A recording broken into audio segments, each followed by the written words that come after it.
And you spoke about how the fishing industry has changed in your Right. lifetime. Do you have anything else you would add to that idea? Well, Alaska is just so fortunate. I mean, it's beyond.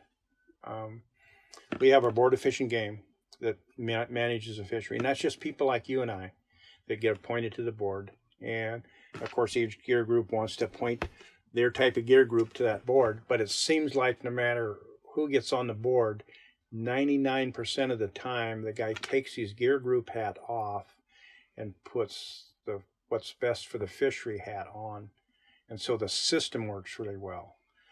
The regulatory system, it, it just works. If you need a change done, you can actually make changes. I've probably changed, particularly in the shrimp fishery, 30, 40 different regulations as it evolved.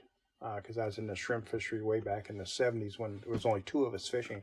But and then we have limited entry, which we owe to the people of the state of Alaska because they had to change the Constitution, saying that this is a common property that belongs to everybody, but now it belongs to the commercial fishermen in a sense, and is costly to get in. And had we not had that, I was helped set that program up. And I was the only reason they had me there. That's all I did was fish. And the way it looked to me like, boy, if you didn't have a fancy boat and all this stuff, you weren't going to get a permit. And so I worked real hard that the dollar value wasn't important, as how many years you fished and what you did and that type of thing. And so limited entry passed. The state voted overwhelmingly to change the Constitution, which I didn't think would happen. We hired a consultant. I think we give him $250,000, and he says, I'll win the election, but I don't want you guys to do anything. I said, well, geez, let's get on the radio and put letters in the paper of why we need limited. He says, don't do anything. So it was so negative against limited entry or changing this Constitution that at that time, the wife and I, we just went south. I didn't even vote. I said, and that's all he said, just you guys vote and get your wives to vote. That's all I'm going to ask you to do. Don't do anything else. We went south, and I called up the next day to see how bad we lost, and we had, I think it took a 3/4 vote, and it was over that. And so I called him. His name was Phil Jackson, and I called him, and I said, what happened? He says, well, we had the fishermen vote. They knew why we needed it, and their wives, of course. But I wanted every other wife in town that her husband wanted to go fishing, and she knew we're better off to stay working at the pulp mill or something, which is nothing wrong with that. And so she voted for limited entry, and that's why it passed. And the fishermen then have a permit, and you basically have control. So you had Board of Fisheries that you could do good regulation and end up with good regulation. We had limited entry that put a ceiling on each type of deal, but the fishermen owned the permit. And then the state legislature passed the law, Mom and Pop Hatchery Law, which for Sarah, Northern Sarah, Prince William Sound, allowed us to raise hatchery fish. And so consequently, you got great regulation. You got a limited number of participants. That the permits are valuable, so it's kind of like a retirement in some respects. And you got the hatchery producing a block of fish every year that you could fish 7 days a week on in these hatchery areas. So if they want to close the outside area for the natural runs, you really don't care. In fact, it's opposite now. We used to be pounding on the desk, give us some time to fish. And now if you go up and talk with Fish and Game, they will say, we probably get calls saying, don't give us so much time. Make sure you get escapement. It's completely different. Mm-hmm. So those 3 things, we have management that's just world class. I mean, absolutely world class. And when did that vote happen? It had to be in the early 70s.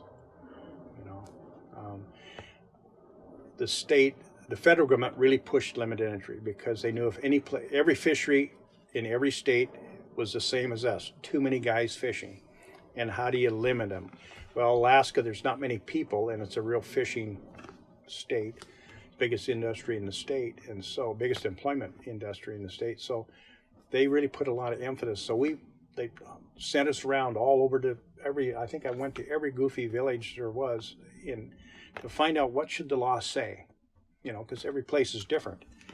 And the lawyers, one village, they might say, well, only boats that are blue can get a permit, and we'd go back that night to the hotel, and these lawyers would say, well, I could beat that in a minute. It's against the Constitution. And they basically drummed into our head, you can't give Alaskans preference.